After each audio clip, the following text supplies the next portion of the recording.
Ciao. If you aren't familiar, that is Italian for hello. I have to say that is one of the greatest things I am most proud of, is that I am Italian.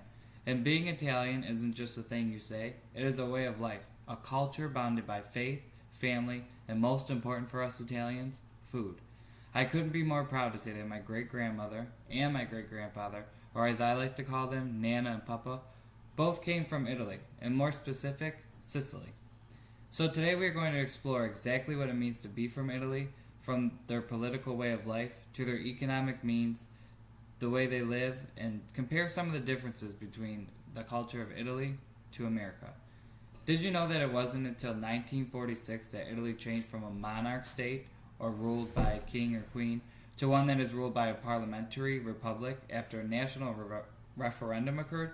As I found on the Just Landed education site, Italy has a president, who then appoints a prime minister, which is also known as the elective head of state. The current president of Italy is Sergio Mattarella, and the current prime minister of Italy is Matteo Renzi. As you can see, there are already vast differences between that of the American political system and that of the Italian political system. Where the similarities lie is that much like our American Congress, Italy has a parliament that consists of two chambers, the Senate of Republic, which is made up of 315 members, and the Chamber of Deputies, which is made up of 630 members.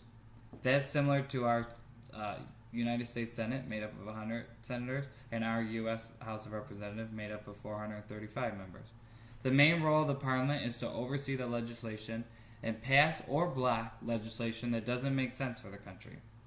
The differences continue to run deep, though, where America has the tried and true political system that offers up two major political parties. In Italy, as long as you have 10 senators and 20 deputies who caucus with you, then your political group or party has the right to be represented in Congress. Think of all the clashes that could happen there. Italy has countless political parties that represent all factions of the political spectrum due to that rule. Currently, with the new appointments of Prime Minister and the President, it appears that as a nation, Italy is leaning to the liberal side of things, but again, things can change in the political landscape on a daily basis. However, the trend there is liberal. Now that we have a firmer grasp on the political landscape of Italy, let's take a further look at their economy. As I learned from the International Living, Italy is a diverse industrial economy. However, Italy is kind of divided in half. If you can picture the boot being sliced in half, the north is more industrial, where the south is more agriculture way of life that sees a higher unemployment. The north is ruled by private companies, where again the south is ruled by farmers and agriculture.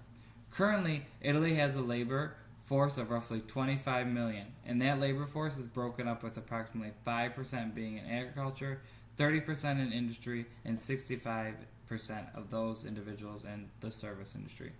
The main things Italy is known for exporting are the textiles and clothing, motor vehicles, food, beverages, and tobacco. Italy is known to also import many goods, such as transport equipment, minerals, and energy products. Italy brings in as much exports as they do imports when put dollar for dollar.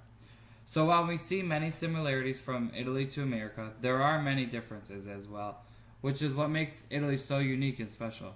I mean, what other nation or culture, when you think of them, do you instantly think of the mafia? Yes, that would be us Italians. However, if you look back at what the mafia really stood for, it was all about the family, and not messing with the family was the usual underlying theme.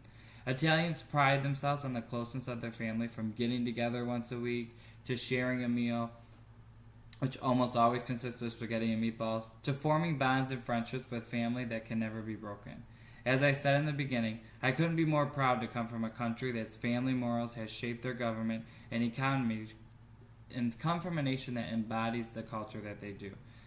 I think the differences between America and Italy are profound, and a lot of the Italian culture has come over as the immigrants come. I wanted to show today some spaghetti and meatballs,